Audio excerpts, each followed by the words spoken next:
Bueno, bienvenidos. Es un placer estar aquí con Lamberto Conde, Lambert, con Julio Calleja y con Fernando Martín, tres referentes, especialistas en el mundo del entrenamiento, del deporte, con unos currículums impresionantes que no vamos a pasar a redactar ahora. Dejaremos la información a la gente para que pueda verla, pero sí que nos contaréis ahora un poquito sobre vuestra experiencia, vuestra conexión con el deporte, para que la gente os conozca un poquito más. Primero deciros hola y daros las gracias por estar aquí, en esta mesa de debate que hemos creado.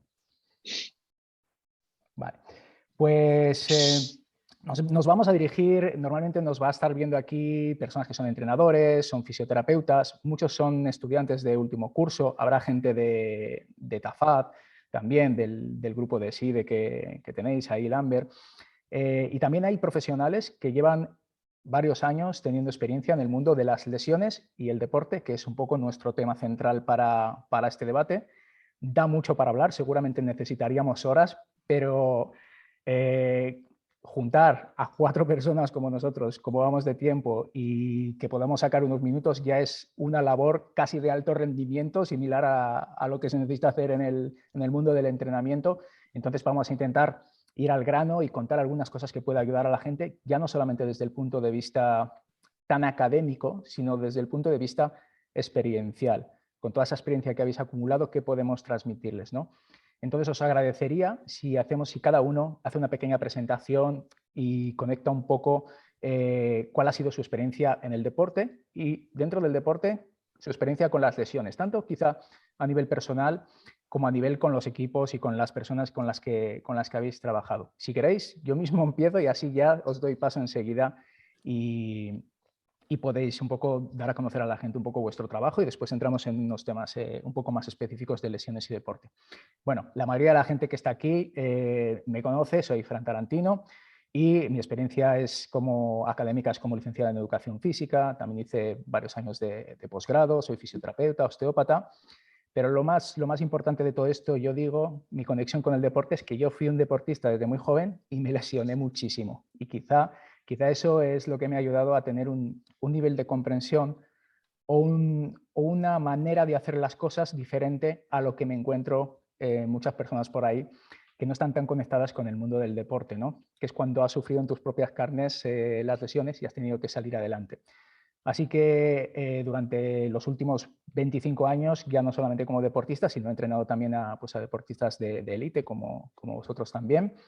Y ahora estoy más enfocado en dar docencia y en enseñar a otras personas lo que ha sido mi experiencia en el deporte, con las lesiones, como profesor, como alumno, en los diferentes ámbitos. Yo lo llamo como un círculo de confianza, que has tocado la parte terapéutica, yo he tocado la parte terapéutica, he tocado la parte del entrenamiento, he estado en el plano del deportista lesionado y ahora puedo unir un poco las diferentes partes para intentar ayudar a la gente a darle un poco más comprensión. Yo lo hago a través del entrenamiento propio efectivo, pero hay muchas otras herramientas con las que se puede. Entonces, ahora sí. Lambert, Julio, Fernando, muchas gracias de nuevo. Cualquiera de los tres puede tomar la palabra y comenzar y comentarnos un poquito sobre su experiencia. Mira tú, Lambert, va, que estamos acostumbrados a hablar delante de la gente, venga. Nada, mira, nada, en primer lugar, gracias a Fran y a los compañeros, porque creo que es una iniciativa muy, muy bonita y muy productiva y al final, pues, creo que este tipo de iniciativas hay que darlas a conocer a los diferentes profesionales, porque que estemos en una mesa redonda y debatamos de una manera más cercana, más cordial, intentando llegar o hacer llegar nuestros conocimientos o lo que sabemos, lo poco que sabemos al resto de oyentes, pues siempre desde mi manera de ver las cosas de forma decente es una alegría y como hoy como parte de la mesa redonda, pues una responsabilidad. Bien, pues nada, Fran, mi nombre es Lamberto Conde, yo actualmente soy director del área de posgrado de la parte de entrenamiento y salud en la Universidad CEU San Pablo, en Sevilla, y coordino toda la parte académica en SIDE Formación, que es una empresa, una empresa que trabaja en torno a la ciencia de la actividad física y deportiva. Tenemos parte de eventos, parte formativa, parte orientada al entrenamientos personales, readaptación, áreas médicas o unidad médica, donde tenemos médicos, fisioterapeutas, nutricionistas, etcétera. Y yo vengo del ámbito del rendimiento. Es verdad que actualmente yo estuve en alto rendimiento y de la parte y he sido muchos años docente, tanto de ciclo formativo como en el área universitaria. Y ahora actualmente, pues, aparte de la gestión, me dedico al entrenamiento personal, Fran. Sigo entrenando y con todo tipo de clientes. Me viene gente del ámbito pluripatológico, gente con el ámbito del rendimiento, gente que mi objetivo es más prevenir para intentar que esas personas tengan o vuelvan a tener recidivas o intentar optimizar su rendimiento, y gente con otros objetivos, gente de aparato locomotor, musculoesquelético, etcétera. Y nada, yo creo que por mi parte intentar aportar dentro de la charla y de las diferentes temáticas que abordemos hoy. Gracias, Lambert. Pues nada, tienes ahí una experiencia en diferentes campos que creo que va a ser muy positiva, va a ayudar mucho. ¿Quién quiere continuar? Bueno, pues yo creo que como aquí el señor Julio Calleja es el que más experiencia tiene de todos nosotros, vamos a dejarlo a él para el final, si me permites, Julio, y me presento yo. De acuerdo. ¿Sí? Bueno, yo soy Fernando Martín, soy de Valencia y he estado relacionado siempre con el alto rendimiento, aunque en los últimos años mi ámbito es el académico. Por lo tanto, desde que me dediqué en exclusiva al ámbito académico, los entrenamientos que hago se basan también, pues como Lambert, en entrenamientos personales. Ya sabéis las incompatibilidades que tenemos muchas veces, las personas que trabajamos para la administración, y lo que llevo ahora mismo son entrenamientos personales, pero sí que durante muchos años estuve en el ámbito del rendimiento de deportes colectivos, pero en categorías de formación. Porque siempre que hablamos de lesiones, siempre que hablamos de rehabilitación, siempre que hablamos de recuperación o de prevención, nos fijamos mucho en el ámbito semiprofesional, por decirlo de alguna forma, o incluso profesional, aquellos que tienen suerte de trabajar con este tipo de población. Pero yo creo que muchas veces una gran parte de lesiones vienen por lo que se ha hecho o se ha dejado de hacer anteriormente. Entonces, durante todo el paso que tuve, concretamente en un deporte como el baloncesto, a todos los equipos que llevé, pues lo que intenté fue prevenir consecuencias futuras. Y esto, pues bueno, a base de las habilidades motrices básicas, de la enseñanza de las habilidades motrices básicas y de las habilidades motrices de desarrollo, que creo que es la base para luego poder alcanzar una buena habilidad específica dentro de lo que es el deporte en sí. Entonces, actualmente doy clases en la Universidad de Valencia, ahí estoy a tiempo completo y estoy dedicando la última línea de investigación que estamos llevando, pues estamos trabajando mucho todo lo que es, como no podía ser de otra forma, el bíceps femoral y mucho el ejercicio, el Nordic Hamstring, y todo el tema de las máquinas yo-yo, squat yo-yo y poleas cónicas, para ver de qué forma pueden ayudar a todo esto. Y nada más. Fantástico, Fernando. Tendremos que volver en un ratito al tema que has hablado, me parece muy interesante, de comenzar en las edades tempranas a solucionar los futuros problemas que pueden aparecer. Seguro que Julio tiene un montón de experiencia ya encontrándose con los equipos de alto rendimiento de no haber tomado esas medidas en pues tiempo atrás, ¿no? Julio, ahora sí, tu turno. Hola a todos y a todas. Buenos días y muchas gracias por vuestra invitación. Comparto con mis compañeros que la iniciativa es positiva para que los alumnos puedan tener pues, otro formato de vivencias, experiencias que les puedan servir a ellos. Y en mi caso, bueno, tengo ya 51 años, soy de Bilbao y pues llevo toda la vida entrenando. Un porcentaje muy alto del volumen de trabajo ha sido orientado al baloncesto, aunque hemos trabajado también en otros deportes como el fútbol, en menor medida algunos deportes más individuales. De esa totalidad del trabajo diría que pues también en un porcentaje altísimo ha estado siempre ligado a equipos y en los últimos años de forma más personalizada con deportistas en un trato a nivel individual pues mucho más personal. Sí es cierto y estoy de acuerdo que estamos en un momento en esta parte de la explosión, sobre todo en nuestro país en ciencias del deporte, que que estamos manejando ya muchísima información con un nivel de expertise en los profesionales muy altos y que en este momento todo lo que rodea al entrenamiento, a la prevención de la patología lesional, pues es un tema hot topic, ¿no? Cada vez hay más perfiles profesionales y hay un conocimiento muy profundo.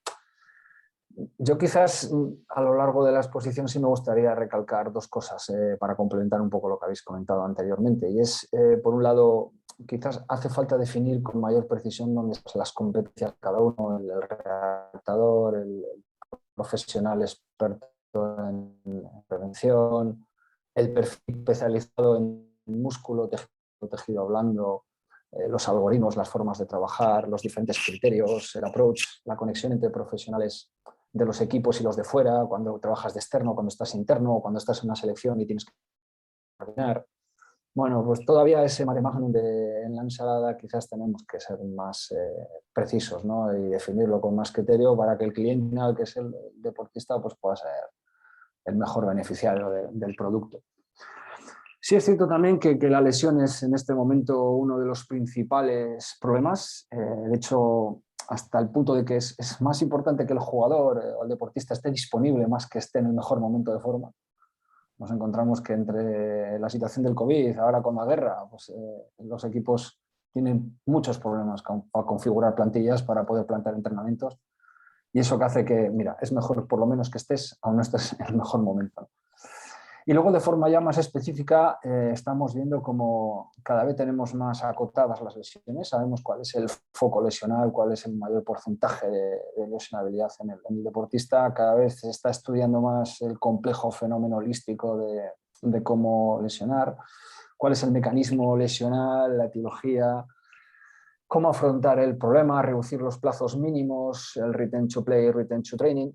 Y luego habéis comentado una cosa que parece interesante y es si somos capaces en las academias de educar a los deportistas según vayan evolucionando las categorías inferiores con protocolos, para que vayan interiorizando las estrategias cuando llegan acá a absoluto, pues ya pueden tener mucho más mecanizados todos los procesos, ¿no? Y esa parte de educación la tenemos también que contemplar. Y ya de forma muy específica, ahora en el mundo se están empezando a buscar mecanismos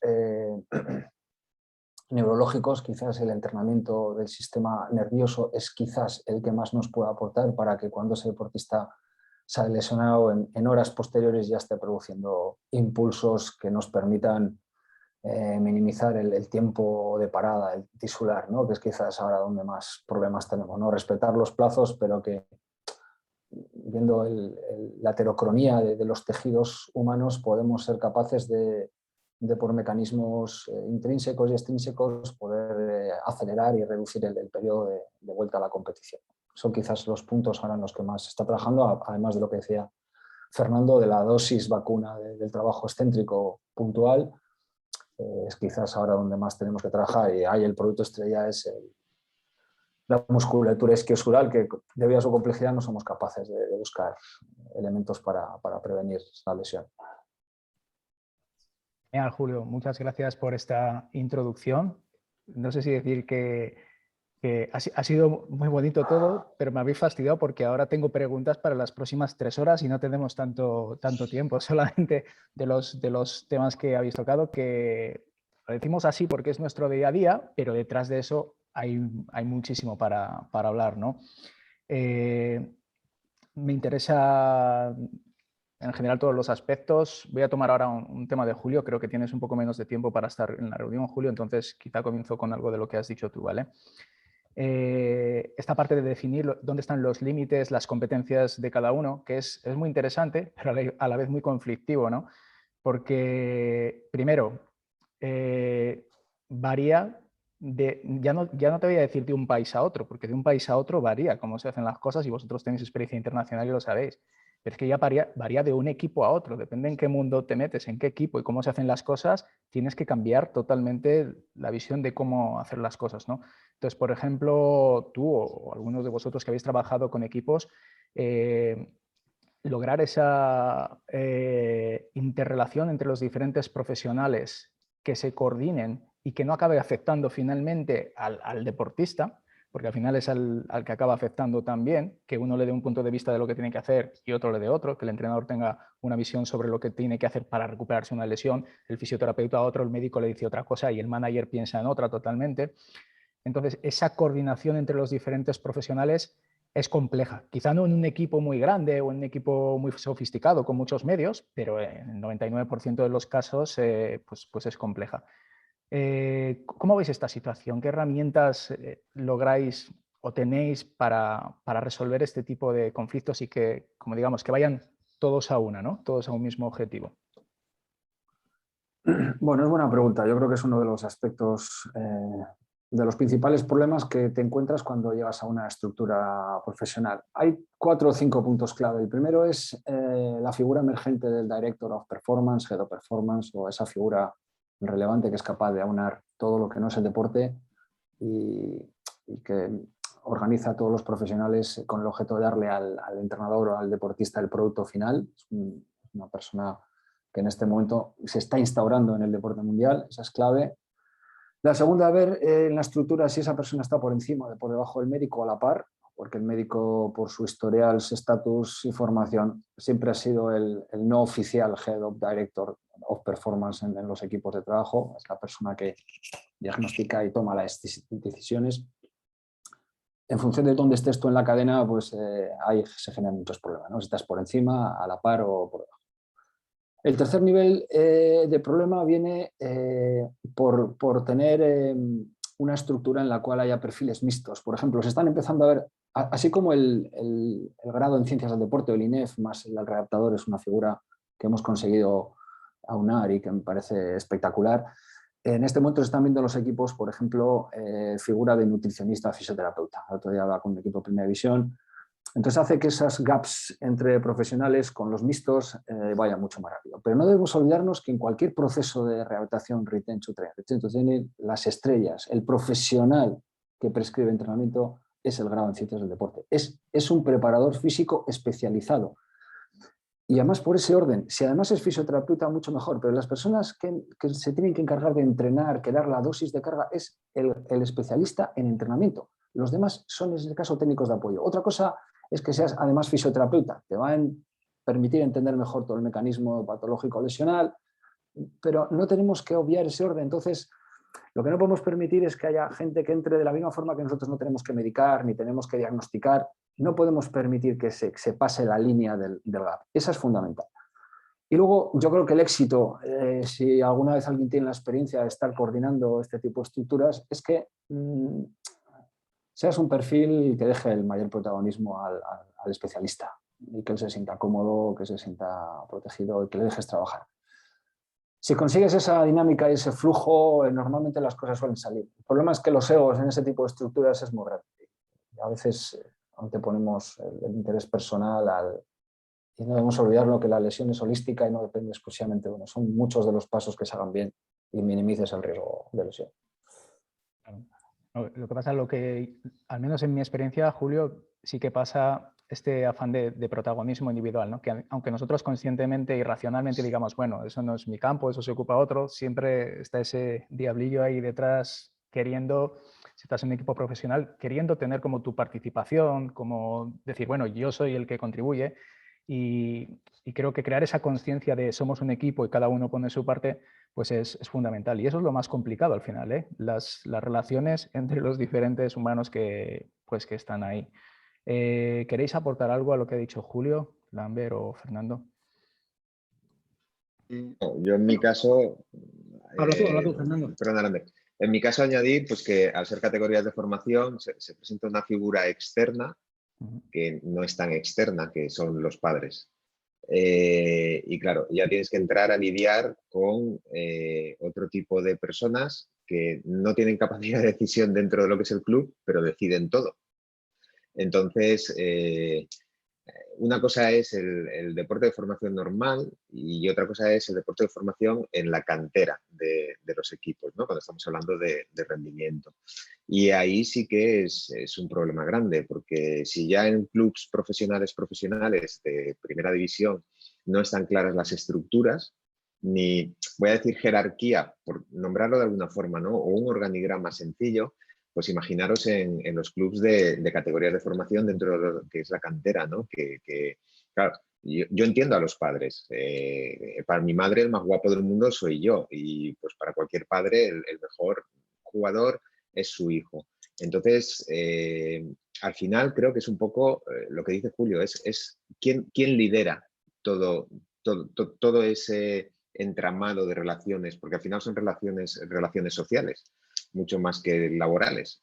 ¿Quién lidera ese entramado de relaciones sociales que hace funcionar a todo el club en un sentido, o que hace que la parte del club que se encarga de rehabilitar y de readaptar a los deportistas vaya como tiene que ir y en los tiempos que tiene que ir, ¿no? Yo creo que la persona que debería haber una persona al frente, esa persona al frente evidentemente tiene que ser la que tome las decisiones y dirija, más que dirigir, liderar, ¿no? Porque no se trata de esto se hace así porque lo digo yo, ¿no? Pero sí que tiene que ser una persona que esté muy acostumbrada al trabajo de la dinámica de grupos. ¿Por qué? Porque es la única forma de hacerlos funcionar, ¿no? Aquí el ego es un problema y ya nos encontramos muchas veces con el ego de los deportistas, más añádele el ego de los profesionales que tratan o que entrenan a esos deportistas. Y creo que ya estamos viendo, y de hecho tenemos una situación hoy en día que está ahí y la tenemos en Europa, que es un tema de ego. Ya vemos a dónde llevan los egos, no llevan a nada bueno, ¿no? Entonces sí que tiene que haber una persona que lidere todo el proceso, que enseñe también a cómo tratar con el resto de profesionales que están dentro de la estructura. Y luego sí que estoy de acuerdo con Julio que las competencias en entrenamiento, porque al final no nos olvidemos que es ejercicio, pongámosle el apellido que le pongamos, me da igual, puede ser ejercicio para el rendimiento, ejercicio terapéutico, ejercicio milagroso, ejercicio yo qué sé, pero ese ejercicio y las competencias del ejercicio las tiene en estos momentos los profesionales de las ciencias del deporte.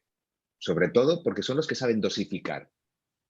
Que además, si son fisios, como dice Julio, mejor. Perfecto, mucho mejor. De hecho, la relación entre fisio y profesional de ciencias del deporte siempre ha sido muy buena. Y los fisios han querido ser profesionales de ciencias del deporte y han cursado cursos y másteres en ese sentido. Y la gente de ciencias del deporte ha querido entender de fisio porque mejoraba también su labor, ¿no? Entonces aquí hemos entrado también en una especie de guerra de egos.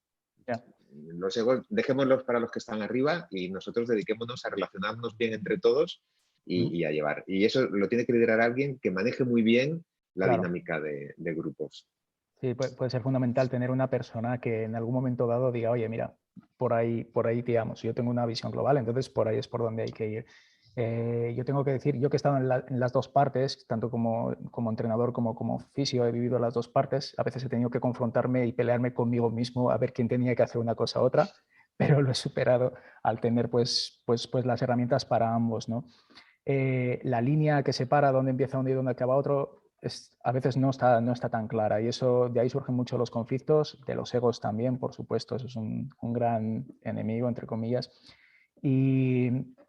Y bueno, yo detrás de todo eso, y cuando ya está más o menos claro dónde tiene que llegar cada uno, yo digo que cada uno con lo que sabe tiene que ser consecuente, que es decir, bueno, métete hasta donde tú estás seguro, tienes una cierta seguridad que puedes ayudar al deportista, ¿no?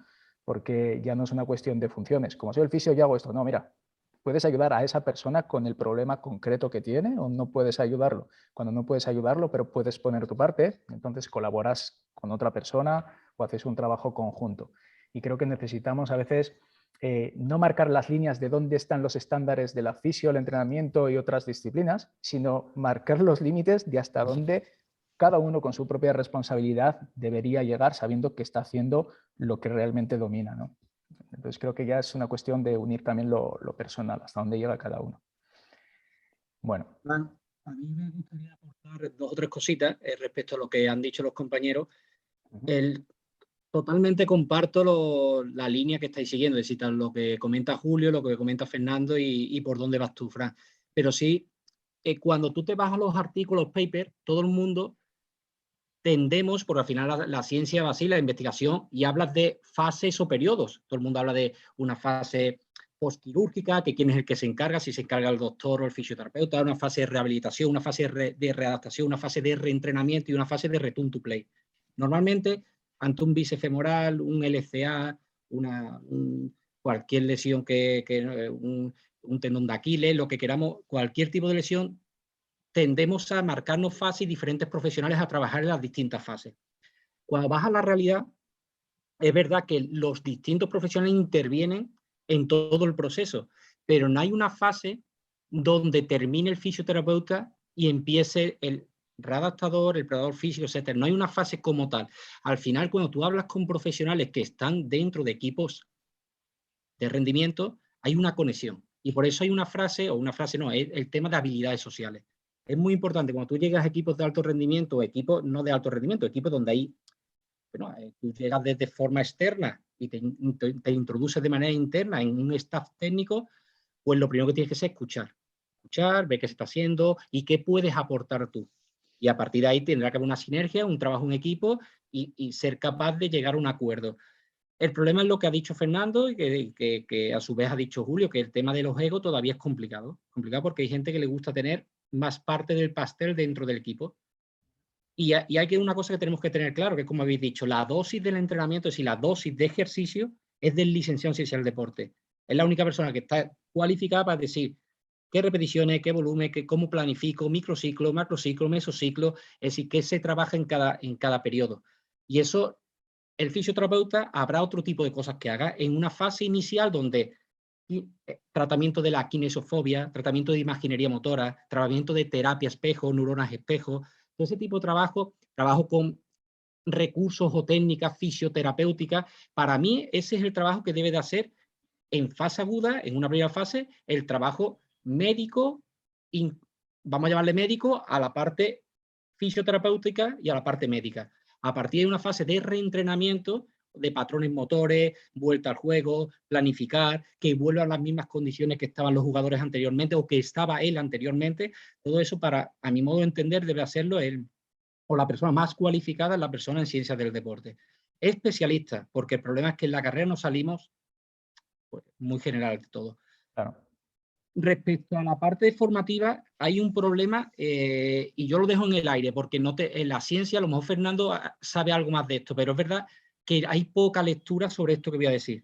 Yo estuve hablando hace poco con Ignacio González Sas, que es un magnífico profesional, y tenemos conclusiones, pero no son conclusiones personales.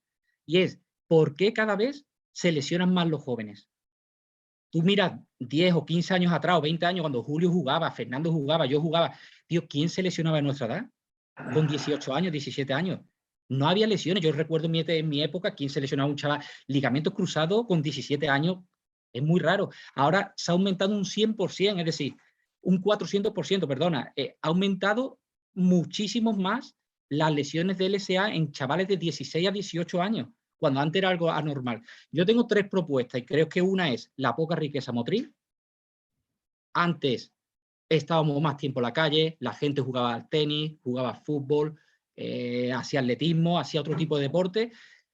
2, la especificidad.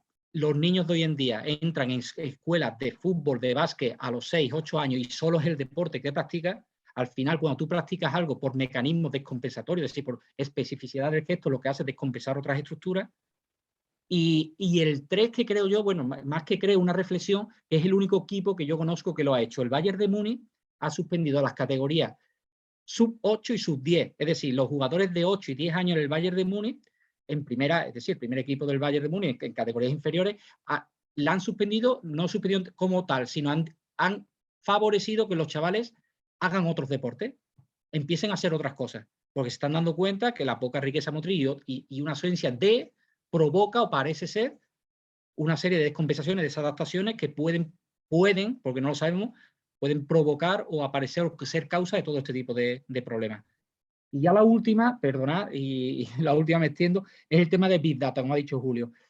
Ha aparecido un contexto tan grande que o nos especializamos en cada uno en su rama o es imposible. Mira, hay un libro que es muy bueno, que es de el chico este que es el preparador físico de Cádiz, que ha fichado por el Watford. Lo diré, ahora os lo comentaré. Campos. Es un libro muy bueno en el que habla de diferentes perfiles de preparadores físicos y me parece muy guay porque habla del preparador físico de fuerza, del preparador físico de rastrador, el preparador físico de campo y el preparador físico de, vamos a llamarlo, Big Data entendido como la persona que recoge datos, interpreta datos y facilita esos datos para saber qué se hace con ellos. Al final, dentro de nuestro organismo, imaginaros la capacidad tan grande de adaptación y de especialización que hay. Nada, disculpa, Fran, si me he extendido. No, no, fantástico. Lo que yo veo es que en algunas cosas vamos evolucionando y en otras vamos como para atrás. Y cosas tan básicas como que de jóvenes, de pequeñitos, tenemos que tener más riqueza de movimientos, probar diferentes deportes, crear una base que nos permita luego mejores adaptaciones en un futuro, pues vamos al revés. Ahora se tiende a tener una hiperespecialización mucho más temprana.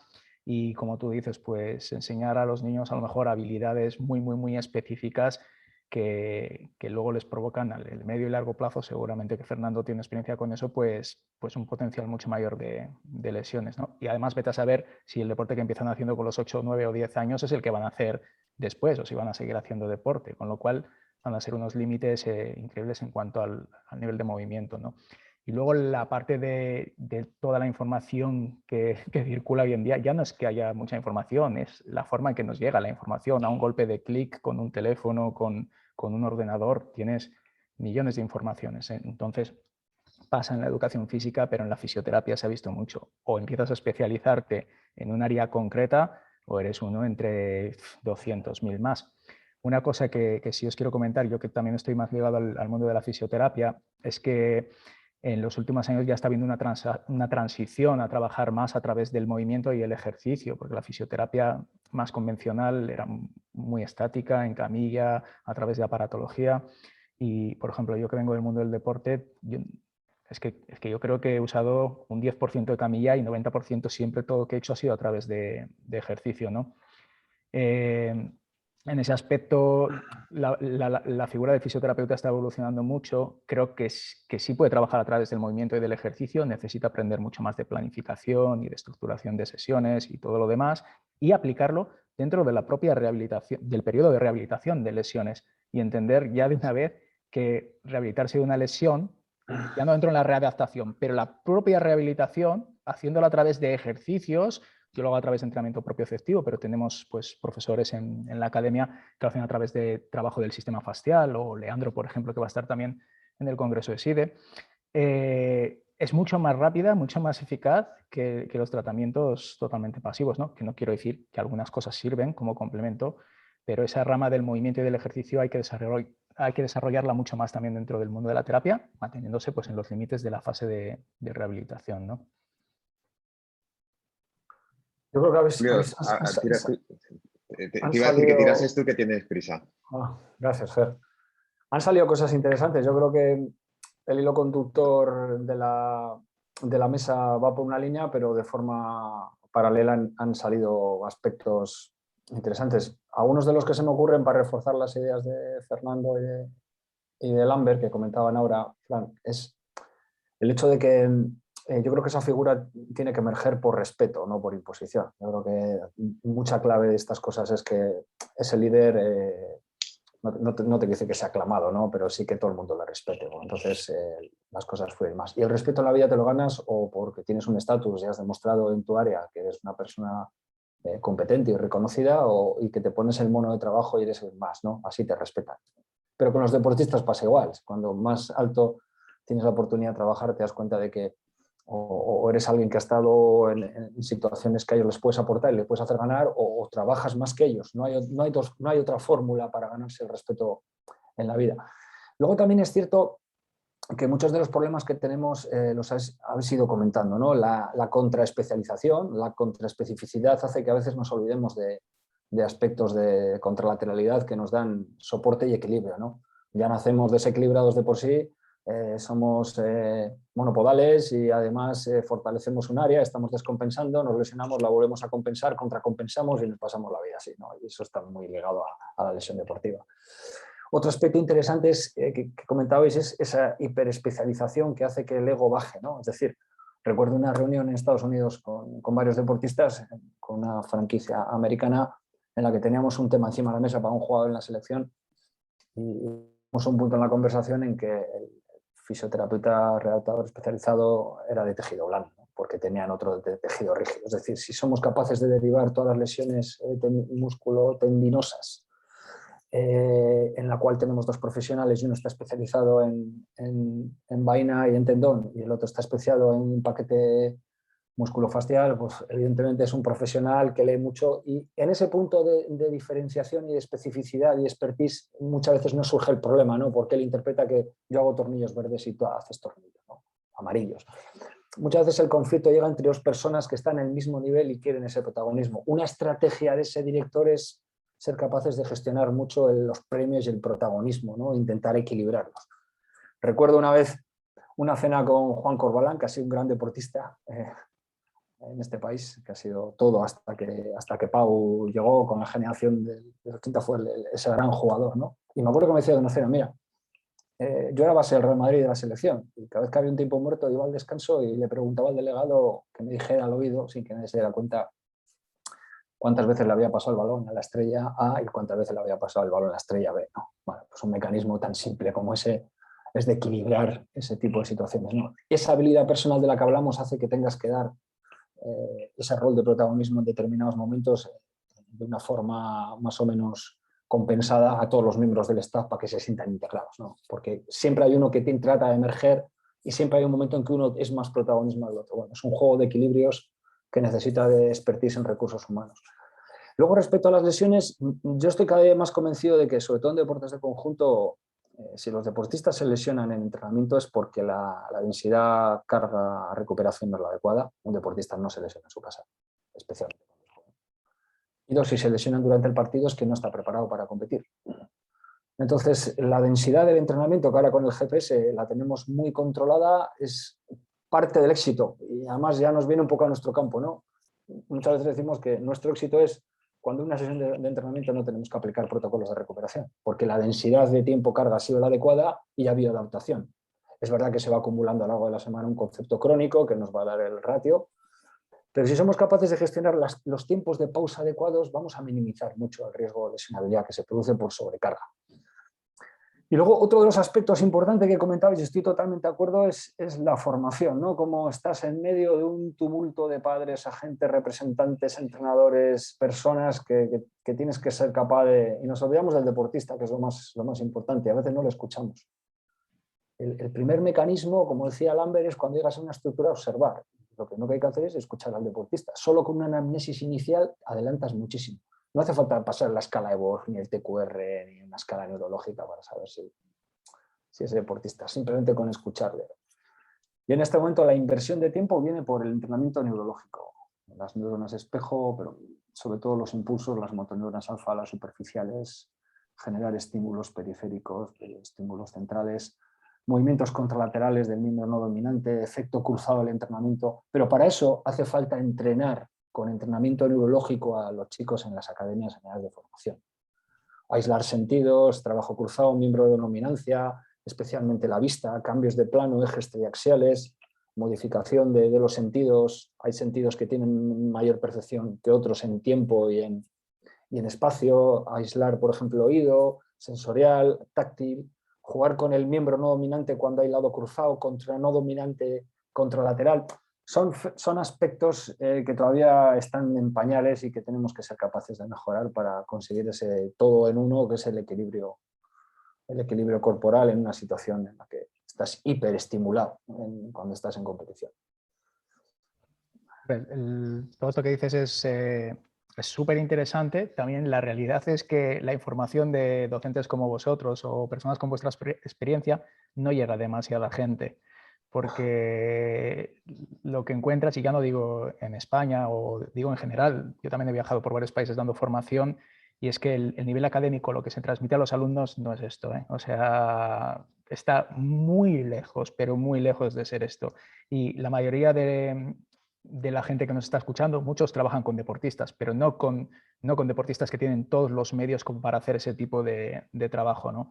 Así que al final, pues necesitan también adaptar ese tipo de herramientas, y yo creo que estaría interesante quedarse con el fundamento de lo que has dicho, ¿no? Porque puedes trabajar con diferentes estímulos a nivel sensitivo, pero no necesitas herramientas muy sofisticadas si no las tienes. Por ejemplo, en la parte propioceptiva lo hacemos pues simplemente jugando con las aferencias, cerrando los ojos, cambiando las bases de sustentación, y empiezas a crear diferentes estímulos que son muy simples de llevar a cabo. Así que tampoco quiero, o sea, la gente que no se vuelva loca, porque la parte de alto rendimiento al final tiene más medios, pero tiene los mismos conflictos que tenemos después en la gente que no es alto rendimiento, y hay herramientas para trabajar en los diferentes ámbitos y para llegar a un punto donde podemos hacerlo con calidad. Muchas gracias por esa aportación, Julio. Bueno, pues muchas gracias a vosotros, ha sido un placer y ya me podéis disculpar, pero tengo otra reunión a la vez. Importante. Bueno, un abrazo, Lambert, un abrazo, Fernán. Gracias, Fran, por la invitación y nos vemos pronto. Un abrazo y muchísimas gracias por este rato con nosotros. Bueno, pues compañeros. A mí me gustaría puntualizar dos cosas de lo que ha dicho Lambe y luego meterme un poquito más en lo que es el tema de la formación, ¿no? Claro, Lambe ha estado hablando de una cosa que tiene toda la razón del mundo, los papers y la investigación, ¿vale? Pero es que los papers son como los políticos. Cuando llegan a la sociedad ya están desfasados. Te voy a poner el ejemplo, Lambe. Ayer nos llegó a nosotros la revisión de un paper que enviamos hace 1 año y medio. Y todavía lo tenemos que revisar. Hasta que se publique, todavía pasarán de 6 a 8 meses. ¿Qué quiere decir eso? Que cuando ese paper esté publicado y al alcance de aquellas personas que puedan tener alcance a la revista, porque no es una revista open access, ya no sirve. La sociedad y las necesidades de los deportistas van mucho más rápido que la llegada de la ciencia a estos deportistas. Esto, evidentemente, es un tema que es muy conflictivo porque forma parte de un entramado de miles y miles de millones de euros y de un entramado de que tú estás obligado a publicar si quieres ascender a nivel académico. Pero la gente se piensa que ser, no sé, catedrático de universidad es la repera, pero tú sabes lo que hay que hacer hasta que llegas a catedrático. Que una persona llegue a su máxima cualificación laboral cuando ya está a punto de jubilarse, pues eso te dice el retraso que hay a nivel de que llegue al público toda la investigación que ha podido hacer esa persona. De hecho, ya se está planteando y se está empezando a hablar de la transferencia del conocimiento a la sociedad. No está llegando en el tiempo que debe de llegar. ¿Qué pasa? Que como la transferencia de ese conocimiento bueno y evidenciado no llega, lo que llega es lo que tenemos a nuestro alcance. Y lo que tenemos a nuestro alcance es esto. Y se llama buscadores o redes sociales. Y ahí ya se monta la que se monta. Esto en cuanto a los papers, porque es que a ver, yo me río, no me río porque es mi mundo y sé que muchos de nuestros artículos cuando han llegado ya estaban desfasados, porque ya nuestras propias investigaciones habían superado por completo todo. Y lo que salía en ese artículo ya no es la realidad, porque el primer estudio te puede dar un resultado y luego tú si coges esa línea de investigación te empieza a dar otros resultados, pero lo que se está publicando es lo primero. Entonces eso es un problema grave, porque no estamos accediendo a información o a ciencia buena en el momento. Esto es difícil de solventar, pero es así, ¿no? Luego, el segundo problema es que evidentemente, debido a los requisitos de estas revistas y debido a los requisitos de nuestras queridas entidades de acreditación, para cualquier figura de profesor universitario. Digo profesor universitario porque es donde está la investigación en estos momentos en las universidades. España no tiene institutos de investigación privados, son universidades. Hacen que muchas veces el tipo de ciencia que tú estudias no es la que te gustaría estudiar y te toca hacer ciencia básica cuando a lo mejor en nuestro campo sería mucho mejor ciencia aplicada, que el entrenador puede aplicar directamente lo que sale del artículo a sus entrenados, ¿vale? Esto en cuanto a los papers. Entonces, papers sí, pero ojo, porque luego también el estudio te lo tienes que contextualizar, qué muestra de la población se ha cogido, qué es lo que realmente se ha estudiado y qué es lo que no se ha estudiado, ¿vale? Bueno, y esto lleva a muchos males entendidos, a muchísimos males entendidos. Luego, en el tema de la formación, hay un tema que es clave. Lo primero, muy pocos equipos tienen preparación física. Entonces tú cuando apuntas a tu hijo a un equipo, lo apuntas a hacer ese deporte. Y lo que el niño está, o la niña está adquiriendo son habilidades específicas del deporte. Habilidades específicas del deporte que van a crear unas compensaciones muy grandes o unas descompensaciones muy grandes.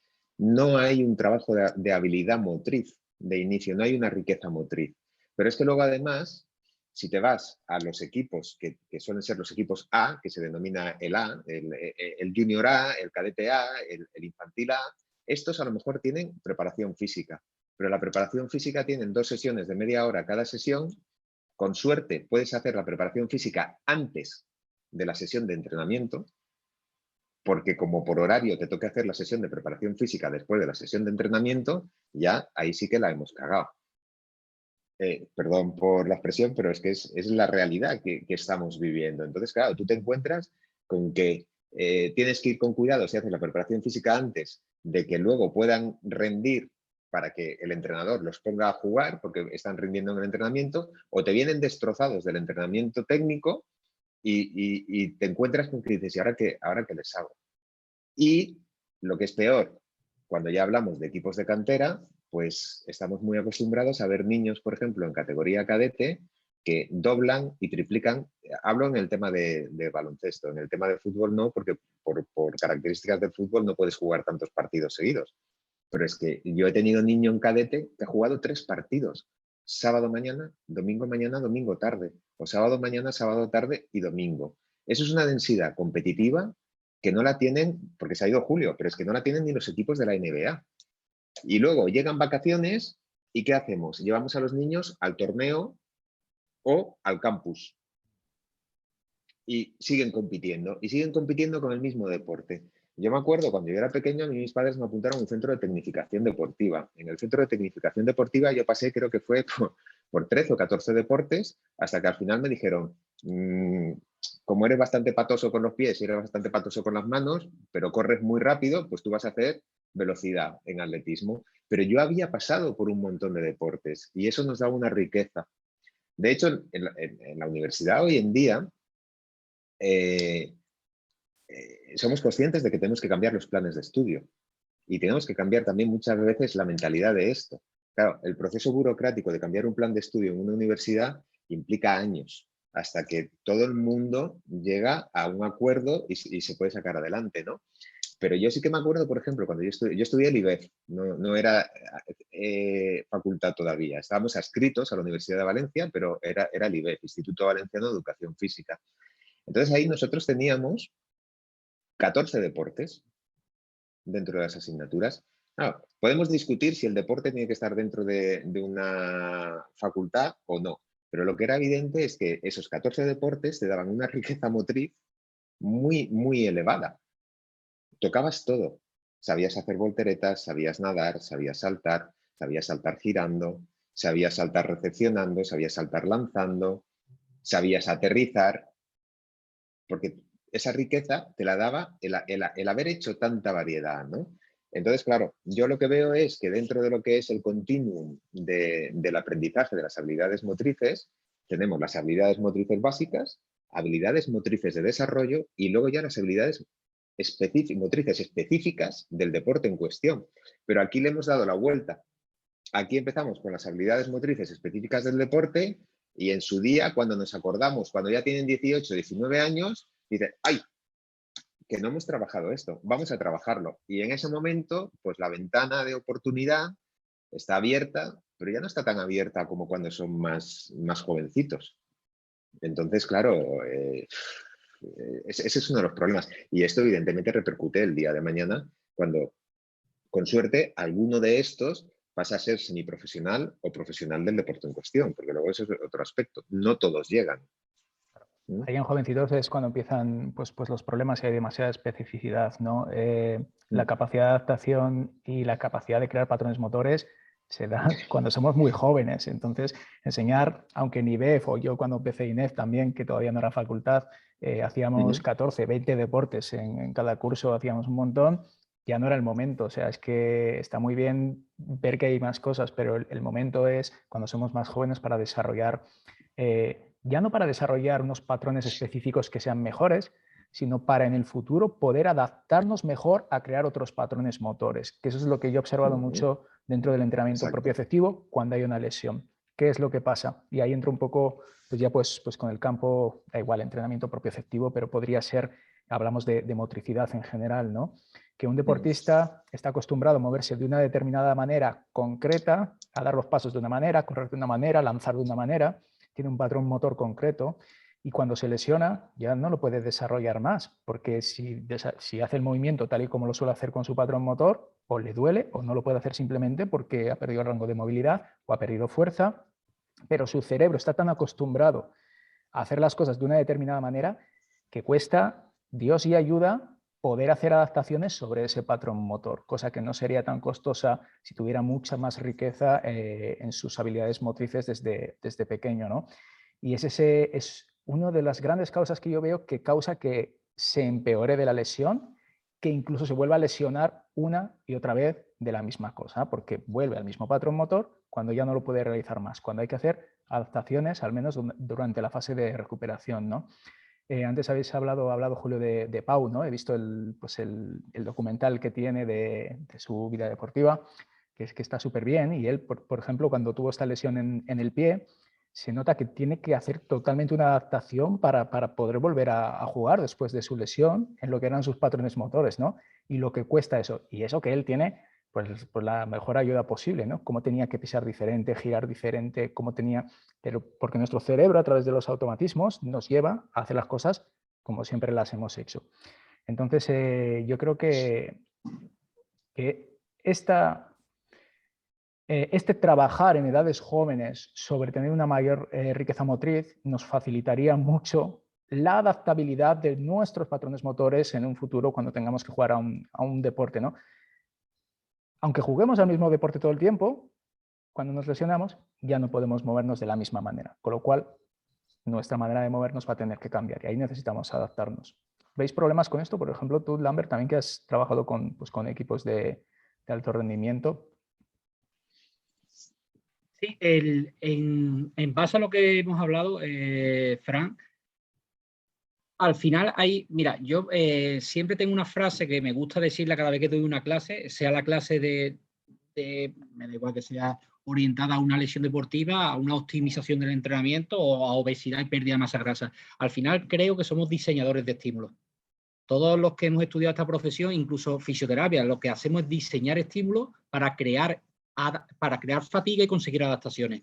Y uno de los principios individuales del entrenamiento es el síndrome de adaptación. Es decir, tú tienes que crear adaptaciones. Si no creas adaptaciones, es imposible mejorar. Y el trabajo propioceptivo lo que hace es conseguir adaptaciones en diferentes variabilidades del entrenamiento. Es decir, que seas capaz de adaptarte a diferentes entornos, contextos, toma de decisiones y que tu musculatura sea capaz de activarse o de reclutar unidades motoras por unidad de tiempo lo máximo posible para tomar una decisión adecuada. A mi modo de entender es eso. Y es verdad que hay tres frases que me gustaría comentar que a lo largo de todo lo que llevamos dado, que me ha gustado mucho. No sé si creo que has sido tú, Frank, que has comentado que más no es mejor en cuanto al rendimiento, es decir, que todo el mundo no tiene todos los materiales ni acceso a todos los recursos. Por eso yo creo que más no es mejor, pero a nivel general. Que tienes más recursos, más posibilidades, pero no significa que más posibilidades conlleve a que tú hagas mejor tu trabajo. Al final, pues, tú tienes que diseñar tareas. Si es que hay gente muy buena. Yo he visto gente con muy poco material, con una capacidad de diseñar trabajo para ese grupo muscular, para ese tipo de tarea, para ese objetivo, increíble. Al final, hay una parte creativa dentro de nosotros y tenemos que hacer cosas diferentes. Yo estoy harto de ver calentar a la gente igual de hace 20 años. Y tenemos que empezar a hacer cosas diferentes porque la ciencia avanza. Entonces tenemos que hacer cosas diferentes. Hay otra frase que me gustaría remarcar respecto a lo que ha hablado Fernando, que es cualidades del movimiento. Hay que empezar a trabajar el tema de la cualidad de movimiento en edades tempranas, que es lo que Fernando ha comentado anteriormente. Muchas veces no se trabaja o no se... La preparación física, ausencia de preparación física en edades tempranas. Entonces, la calidad del movimiento en edades tempranas hay que empezar a meterla. Ya es verdad que hay equipos que lo están haciendo, pero hay otros muchos que no lo hacen. Y eso dan un componente de riqueza mucho mayor. Y la tercera es a la pregunta que tú decías anteriormente, Fran, de que los fisioterapeutas cada vez utilizan más el ejercicio físico, la cinesioterapia, el movimiento. Y es que, Fran, Si es que es muy sencillo, si es que el mejor analgésico que hay es el trabajo isométrico. Si es que la isometría es analgesia por sí solo. Es decir, que tú haces 30 segundos analgésico, 30 segundos isométrico de cualquier movimiento, lo vuelves a hacer y te encuentras mejor. Entonces la gente se está dando cuenta que el movimiento, el ejercicio es el mejor fármaco que existe. Si todo el mundo pudiera prescribir el ejercicio físico como una pastilla o recetarla a modo de fármaco, la gente lo prescribiría a todo el mundo, los médicos. El problema es que no se puede prescribir como tal, es algo, no es algo físico, no es algo físico. Pero indudablemente el ejercicio es la mejor medicina y cada vez somos más conscientes de ello, por eso cada vez se está utilizando más y las terapias pasivas son complementarias, porque un siria, un masaje, un transverso profundo es imposible si no tienes esa parte pasiva que tienes que hacer, pero hay muchas otras cosas para hacer. Otras cosas. Como decía Fernando antes, pues es importante comenzar desde muy jóvenes y empezar a dar los estímulos ahí. Yo me quedo con esa parte, con lo que tú dices, Lambert, a través del movimiento y el ejercicio conseguimos mejores resultados, la isometría funciona. Y con los dos estoy de acuerdo con la parte educacional, lo voy a mezclar un poco ahora, el tema de los papers que ya no llegan a tiempo cuando tienen que llegar, luego que está muy limitado porque se limita a un contexto muy específico con una cantidad de gente específica en un contexto determinado, con lo cual hay que ver si es aplicable a todo el mundo o no. Es importante juntar esa ciencia con la experiencia de cada día y avanzar un poco de la mano y tomarlo como una referencia, ¿no? Y bueno, y luego a nivel educacional, Lambert, comentar que en ese aspecto también, para meterme también con el tema educacional, que en las universidades, queramos o no, seguramente vosotros no, que dais clases en las universidades y esa fortuna que tienen vuestros alumnos, pero se siguen enseñando sistemas, al menos dentro de la fisioterapia, que no son para trabajar a través del movimiento y el ejercicio. Entonces los alumnos salen con unas ideas de hacer las cosas y les cuesta cambiar.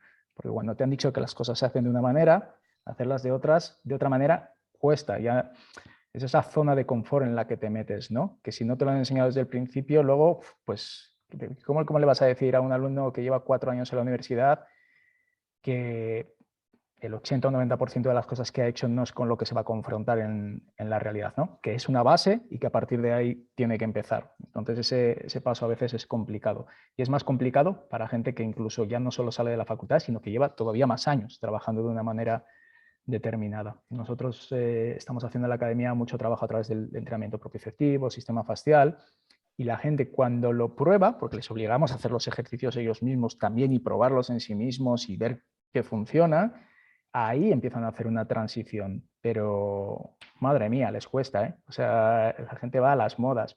Voy a poner agujas o voy a tumbar a alguien en la camilla y le voy a hacer estiramientos y no me complicó la vida mucho más. Así que al final necesitamos hacer una transformación a nivel educacional y como dice Fernando, eso va a costar unos cuantos años todavía, ¿eh? Tenemos el conocimiento, sí, pero comenzar a aplicarlo va a llevar más tiempo. Sí, pero mira que yo hay dos cosas. Esto no os lo toméis a mal ninguno de los dos, porque va a ser un pequeño ataque a los dos, ¿vale? Vale.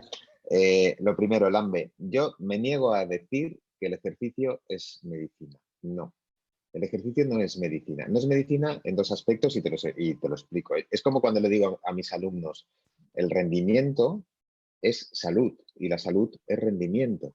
Y ya todo el mundo empieza, no, porque el rendimiento no sé, no, vamos a ver. O sea, la pregunta que les hago es, oye, si vamos a poner a Pau Gasol, ya que ha salido, si Pau Gasol quiere incrementar su consumo máximo de oxígeno, ¿qué tipo de entrenamiento tiene que hacer? Vale, perfecto.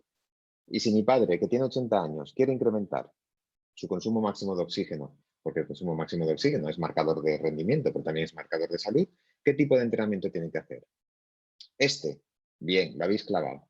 Si comparamos los dos entrenamientos, es lo mismo. Las intensidades relativas evidentemente son distintas, porque no es lo mismo el 90% del V2 Max de Pau Gasol que el 90% del V2 Max de mi padre. Pero ambos dos van a tener que entrenar en intensidades de consumo máximo de oxígeno al menos durante 5 o 7 minutos durante la sesión. Y claro, ahí ya los desmontas. Yo me niego a llamar que el deporte es medicina y que el ejercicio es medicina, por dos razones. La primera, tú cuando vas al médico que estás enfermo, el médico te receta una pastilla y la pastilla puede estar muy buena o puede tener un sabor amarguísimo, pero tú te la tomas igual. ¿Por qué? Porque te va a curar. Pero en el ejercicio no. El ejercicio tiene un componente psicológico, además, que puede hacer que una persona, pese a que sepa qué es lo mejor para él, sea incapaz de hacer ejercicio, por sus hábitos de vida, por sus costumbres, por lo que sea. Para mí el ejercicio es vida, no es medicina. La medicina estamos hablando ya cuando hemos caído en la enfermedad, ¿no? Entonces, no podemos buscar protocolos a nivel como el que se busca en medicina, de esto se trata con 500 gramos de paracetamol y luego ajustas dosis y tal y cual, porque el componente psicológico en el ejercicio es brutal. De hecho, creo que influye mucho más el componente psicológico que el componente físico. Y lo estamos viendo ahora mismo, por ejemplo, en Rafa Nadal. Bueno, físicamente a lo mejor no está en su mejor momento, pero psicológicamente mirar cómo está y a dónde le hace ir, ¿no?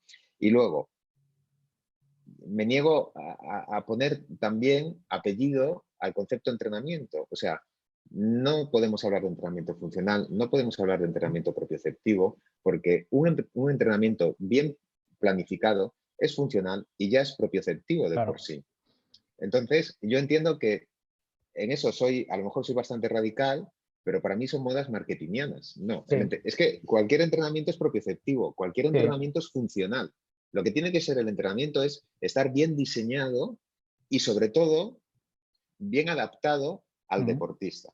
Porque lo que nos estamos encontrando muchas veces es que estamos adaptando los deportistas a los entrenamientos, en vez de adaptar el entrenamiento a las necesidades reales del deportista.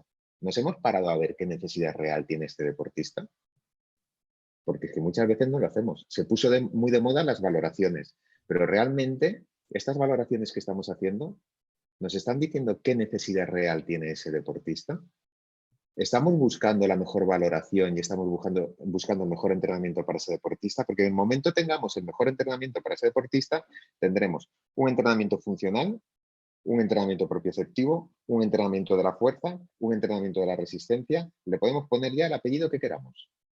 Pero lo que hemos hecho ha sido planificar bien el entrenamiento. No sé si me entendéis mi concepto. El buscar apellidos es muy de marketing. Ojo, que yo también no solamente te entiendo el concepto, sino que estoy 100% de acuerdo contigo. O sea, y ahora te lo explico, porque al principio hubo 2 o 3 personas que me escribieron cuando empecé con el entrenamiento propioceptivo para decirme, bueno, todo es entrenamiento propioceptivo. Digo, sí, tienes razón. Entonces, no es ni marketingiano ni por ponerle un apellido, es para diferenciar un sistema que yo creé que está basado en los problemas que da no prestar atención al sentido de la propiocepción.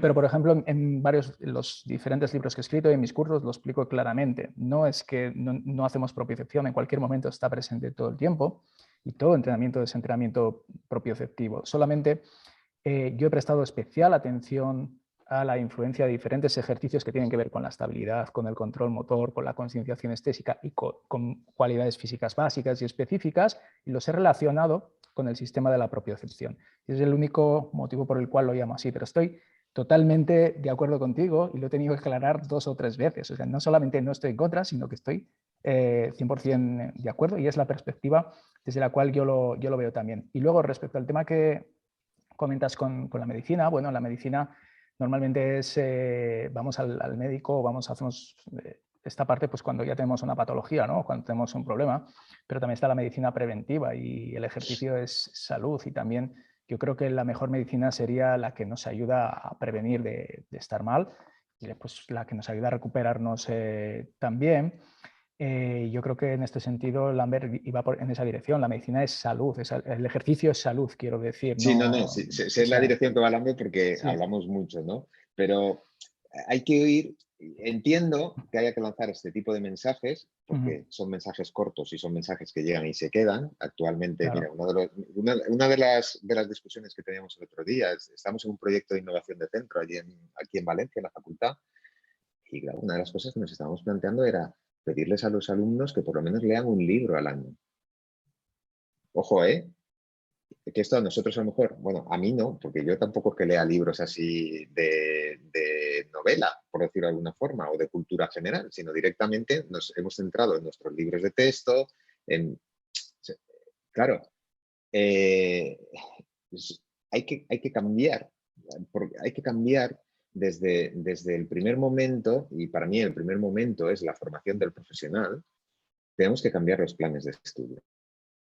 ¿Por qué? Pues porque es lo que comentaba, ¿no? Cuando la transferencia de la universidad llega a la calle ya ha cruzado 3 o 4 carreteras.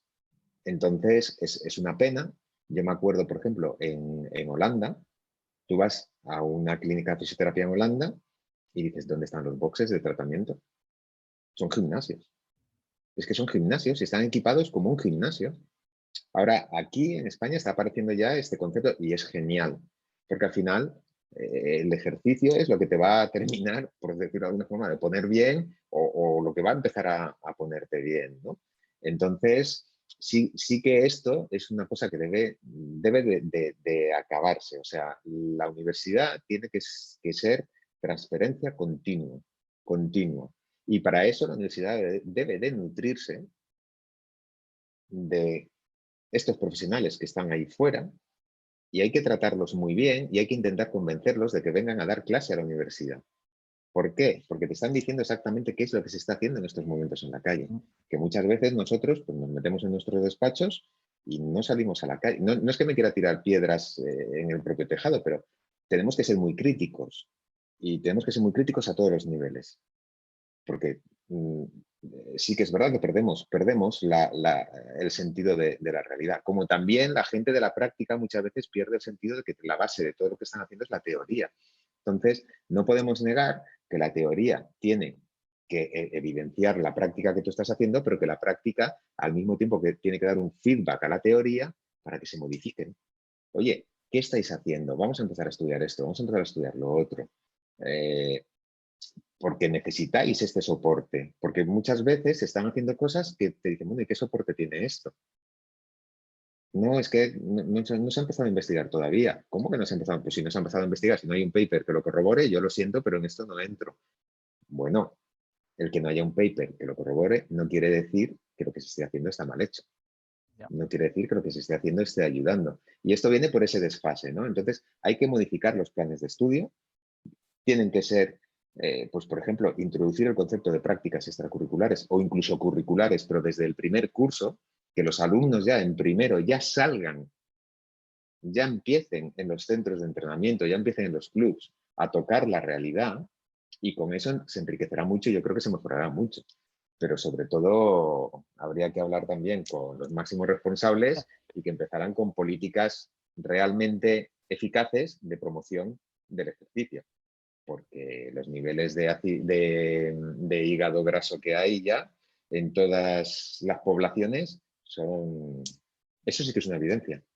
No te voy a engañar en este aspecto, no tengo muchas esperanzas que eso vaya a ocurrir en el corto ni en el medio plazo y es por eso pues, que pues, gente como nosotros también hacemos cosas fuera de lo que es el entorno institucional, ¿no? Y, por ejemplo, tanto Lambert o yo que tenemos nuestras propias academias donde intentamos dar una formación que vaya más al grano y que aporte algo que en otros sitios no se encuentra. Ojalá llegue en algún momento eso, mientras tanto necesitamos movernos porque si no se acaba, o sea, pasan los años y hay muchos sitios, yo he estado dando formación en algunos países en los últimos años y en muchos sitios se están haciendo las cosas como hace 30 años y se pueden hacer diferente. Esto de trabajar en una sala de fitness como fisioterapeuta, y aunque haya sido entrenador también, mi sala de fisioterapia muchas veces ha sido un gimnasio desde hace 25 años, no desde ayer o antes de ayer. Entonces, lo primero que hice cuando ir al gimnasio fue hacerles poner un par de camillas dentro de la sala del gimnasio para combinar diferentes cosas, ¿no?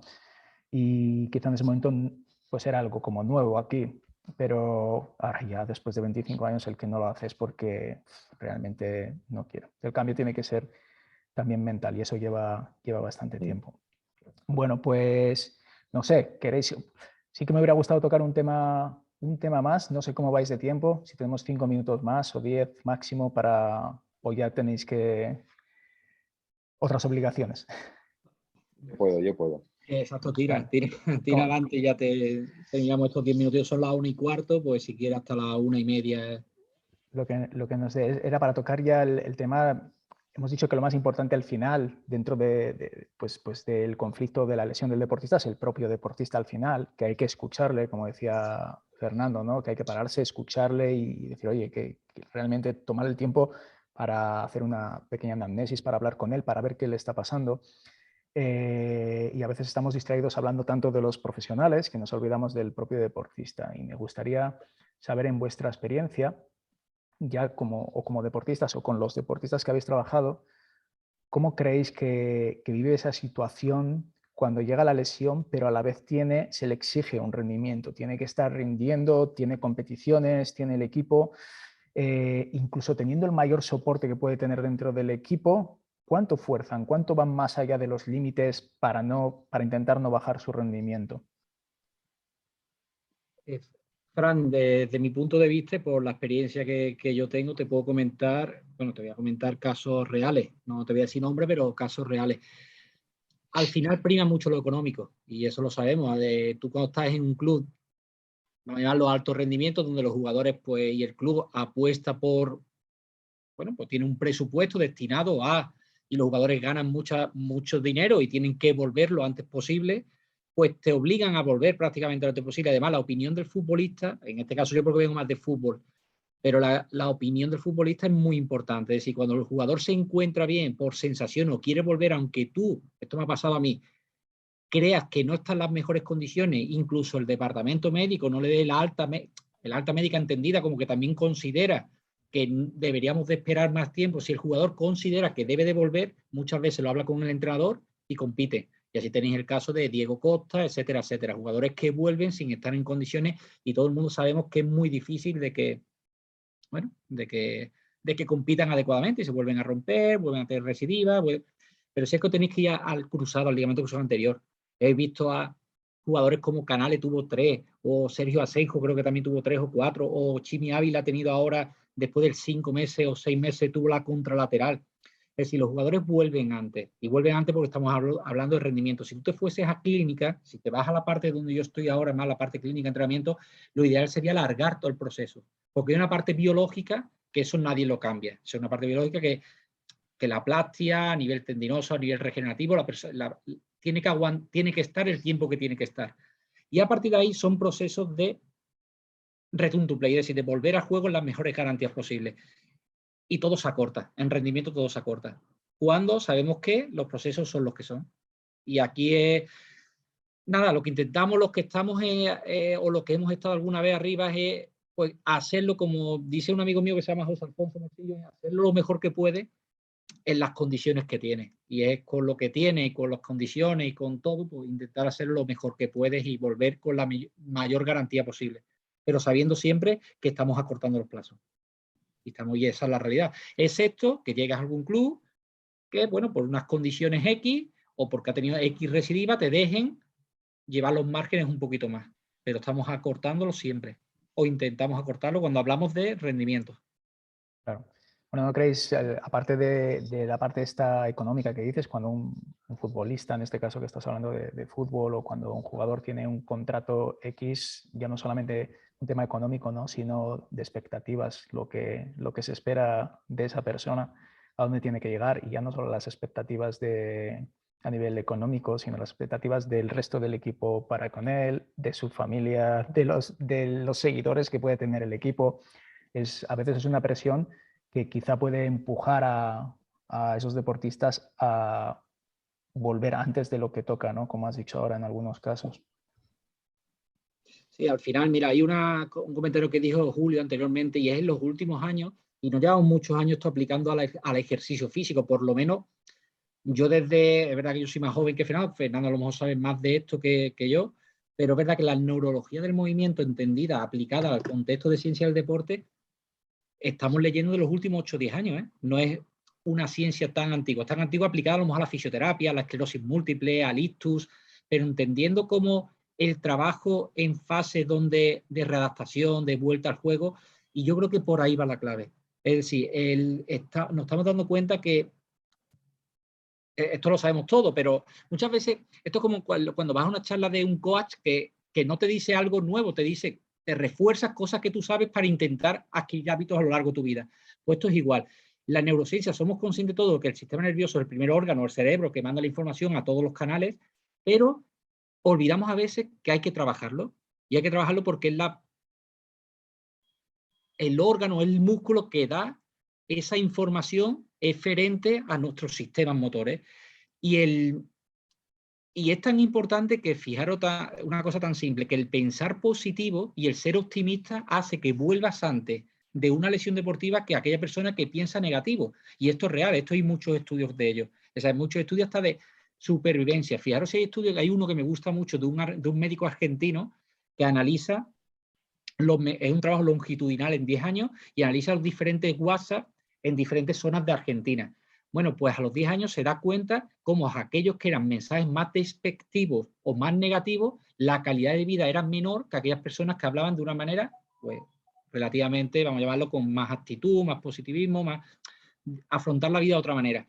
Y la realidad es esa. Es que la realidad es que si tocamos arriba, eso de el filósofo Juvenal que nos decía mens sana e corpore sano, la realidad es ahí. Y todos lo sabemos, pero muchas veces no lo trabajamos. Y creo que por ahí van los últimos estudios. Yo creo que los mensajes despectivos la gente no mejoraba tanto porque realmente no disfrutaban de esos mensajes. Pero yo creo que está también en la manera en la que te sientes. Si sé de estos estudios que cuando tú estás con una mente más positiva, te recuperas antes y todo esto, pero creo que uno de los grandes problemas es no ir un paso atrás y entender por qué no tienes por qué estar con una mente positiva, y a lo mejor cuando entiendes por qué, puedes dar el siguiente paso y recuperarte más rápido.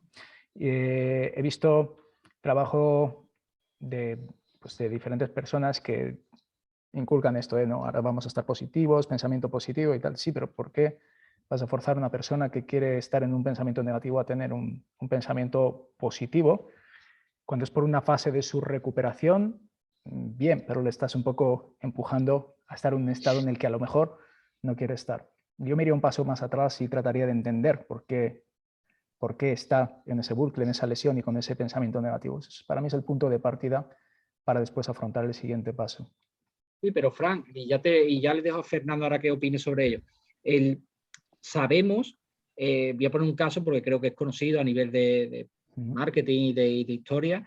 Iniesta, hubo una época donde constantemente tenía lesiones en bíceps femoral y la gente no sabía el por qué tenía tantas recidivas. Y seguramente las lesiones son multifactoriales, se deberán muchos factores, pero uno de ellos es que, y él ha salido en noticias hablando sobre ello, era el fallecimiento de Jarque, el defensa central del Español.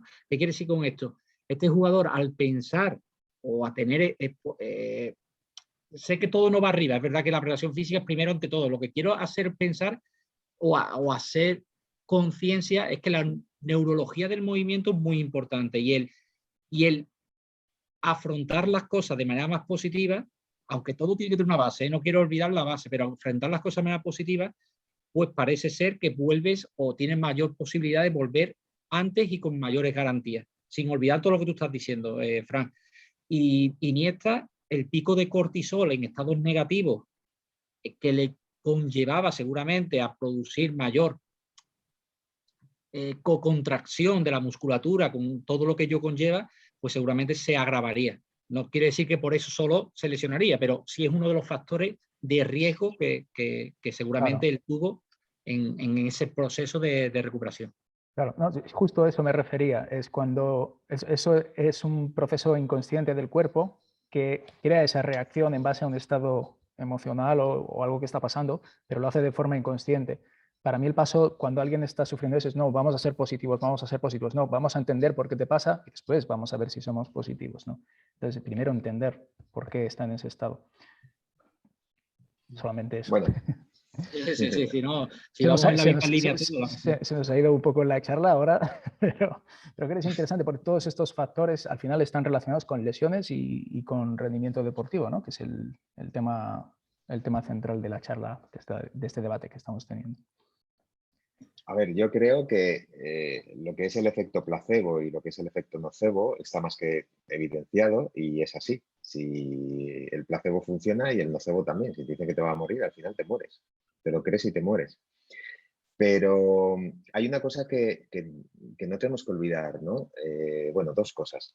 La primera, la salud no es únicamente física, es física, psicológica y sociológica.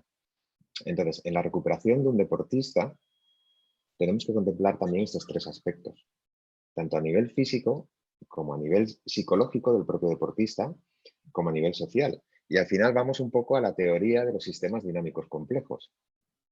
La persona, el entorno, la tarea. Son muchas cosas que interaccionan y hacen que la recuperación vaya por los cauces que tiene que ir o no vaya por los cauces que tiene que ir, ¿no? Evidentemente que hay que tener una actitud positiva. Evidentemente, para tener una actitud positiva tenemos que ver de dónde partimos para ver qué cosas hacemos y mejorar esa actitud. Pero lo que está claro es que al final la actitud se elige. Y tú eliges la actitud que quieres tener. Hay gente que coge una actitud negativa y eso ya es un bucle muy nocivo para la persona. Mientras que si le logramos hacer entrar en una tendencia o una actitud positiva, se mejorará antes, ¿no? Yo, en lo que decíais, volviendo al tema de las presiones para volver a jugar y todo esto, pues evidentemente vuelvo otra vez a lo mismo. En categorías de formación no hay una presión económica, porque evidentemente no hay una presión económica, pero sí que muchas veces está la presión del entorno. ¿Y qué pasa? ¿Cuántos jugadores hemos visto que cuando están jugando, tanto acierten como fallen, miran antes a dónde está su familia que no dónde está su entrenador o dónde están sus compañeros del equipo? Cuando un jugador se lesiona, los padres influyen mucho, porque muchas veces los padres, ¿cómo lo diría yo sin que se enfade nadie? Su frustración deportiva la trasladan a sus hijos. Y porque yo quería jugar a baloncesto, he apuntado a mi hijo a baloncesto. Igual mi hijo es más feliz jugando a la petanca, pero a mí me da igual, porque como yo quería básquet, pues lo apunto a básquet. Y como tiene que estar y tiene que estar en el primer equipo, pues se tiene que recuperar cuanto antes y tengo que presionar cuanto antes. Yo, uno de los casos que me hicieron cambiar completamente la mentalidad fue una segunda rotura del ligamento cruzado anterior de una niña de 14 años. Todos sabemos lo que supone una segunda rotura del ligamento cruzado anterior, del mismo ligamento cruzado anterior, en esa edad. Eso supone el final de la práctica, por lo menos en ese deporte, de la práctica deportiva en ese deporte que la niña estaba haciendo, ¿no? Estamos hablando de una niña que estaba en un primer equipo a nivel autonómico, seleccionada autonómica, preseleccionada o invitada a la nacional. O sea, estamos hablando de una niña que ese deporte era su vida. Me tocó acompañarla en todo lo que fue el proceso de cambio de deporte. Porque claro, el que tú no puedes hacer el deporte que tú ya estabas haciendo no implica que no puedes hacer otros deportes. Y me tocó acompañarla, yo era preparador físico de ese equipo y bueno, pues a lo mejor o me involucré un poco más de lo que tocaba o lo que fuera, eso es lo de menos, pero la acompañé en el cambio de deporte. Y ahora la chiquilla, bueno, ya no es tan chiquilla, ya es mayor de edad y está disfrutando del nuevo deporte que está haciendo. Entonces al final se trata un poco de, oye, aquí no se acaba el mundo, no hay presiones porque vuelvas a jugar, hablo a nivel de formación, ¿eh? Y si no es en este deporte, lo importante es que hagas deporte. Yo como padre, mi hijo jugó hasta que entró en la universidad a baloncesto. Él jugaba a nivel autonómico, muy bien, el básquet era el básquet, el no sé qué, el tal y el cual. Y el otro día, por primera vez, fui con mi hijo a la nieve. No, mi hijo ya va a cumplir 20.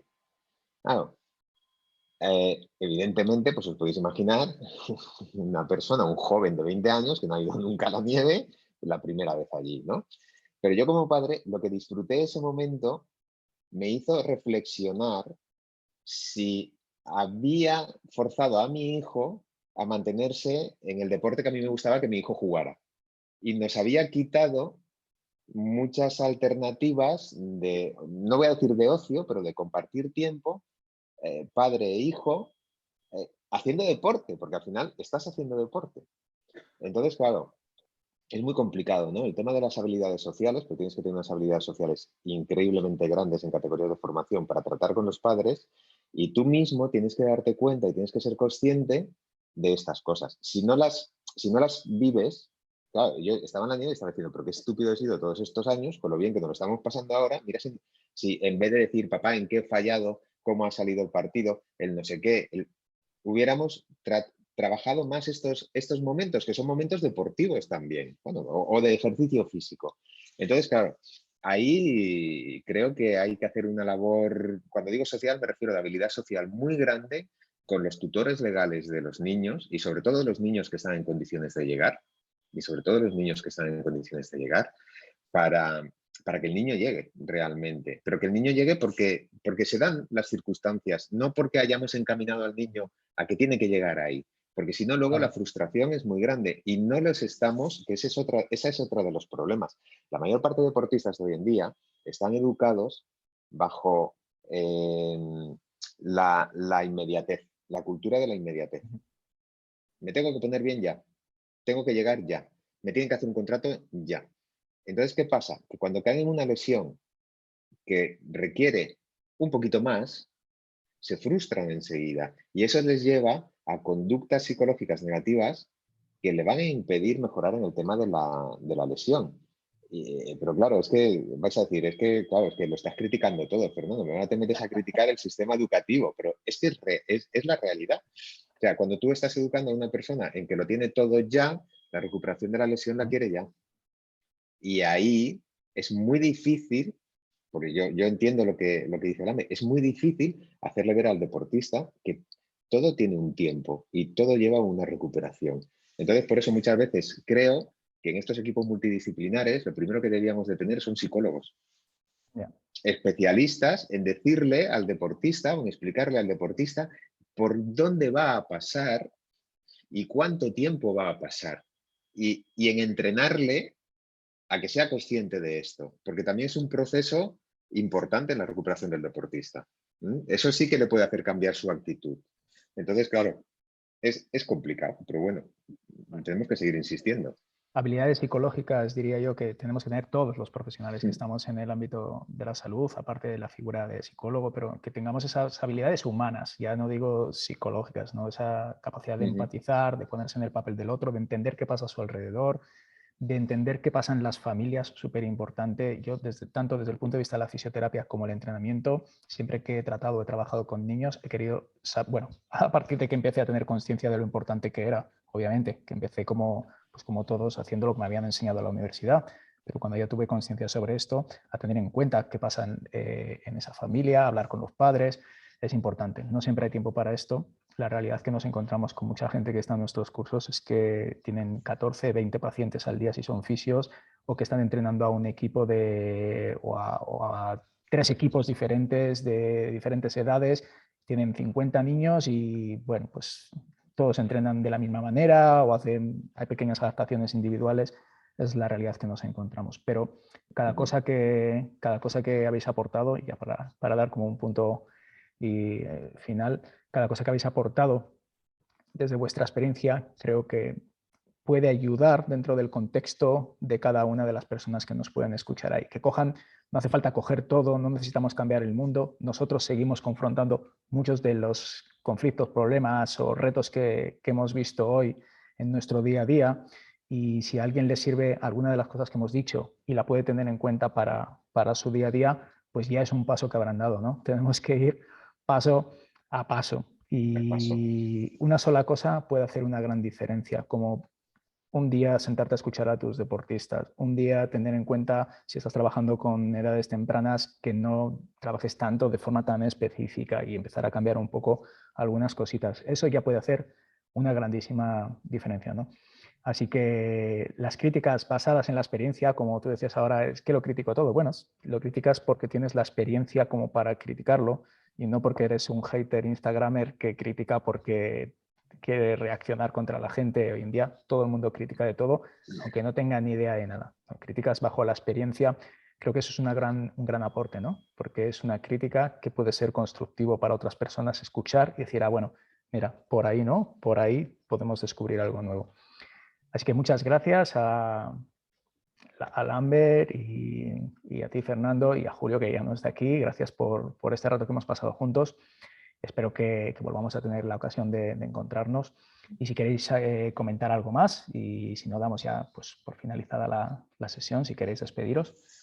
No, por mi parte, agradecer la invitación y, bueno, al mismo tiempo invitar a todas las personas que puedan ver la entrevista al congreso allí en Sevilla, que la verdad es que este año los ponentes que van son espectaculares y sobre todo por los puntos de vista, ¿no? Porque, claro, yo cuando me enteré que venía Natalia Balaguer, pues eso va a dar un vuelco, va a menear los cimientos de mucha gente, ¿no? Su forma de pensar y cómo ella trabaja la teoría ecológica a nivel de movimiento.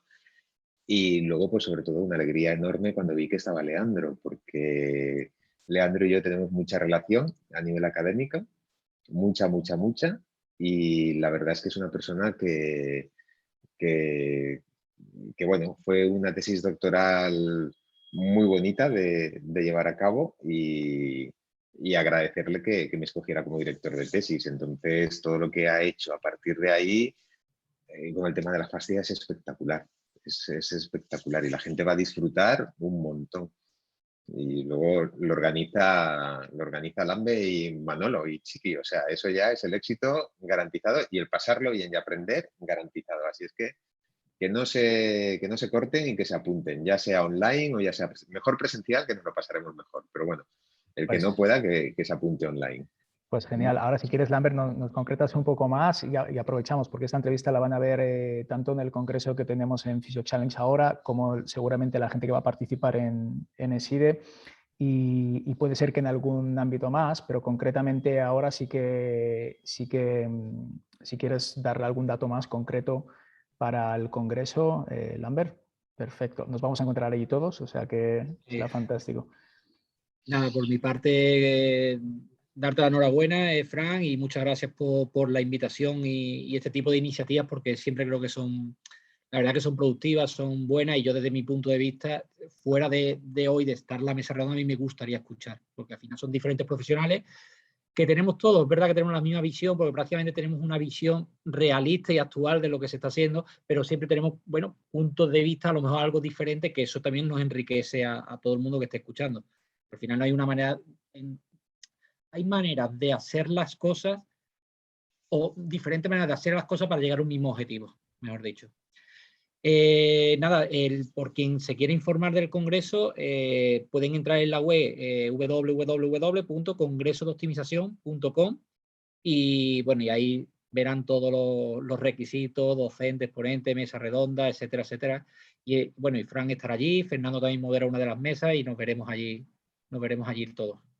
Fantástico. Bueno, sin problema. Además, bueno, esto es para la gente que lo ve antes de que sea el congreso, porque luego puede ser que alguien lo ve en diferido y ya ha pasado el congreso. Si es tu caso, que lo estás viendo en diferido y ya pasó, pues nada, esperemos que disfrutes de la entrevista. Si no, yo también voy a dejar el enlace para que la gente pueda ir directamente a saber más información sobre el congreso hasta el momento que se haga. Lo tendrán ahí debajo de la entrevista, así que será más fácil. No hace falta que lo busquen, le hacen clic y ya está.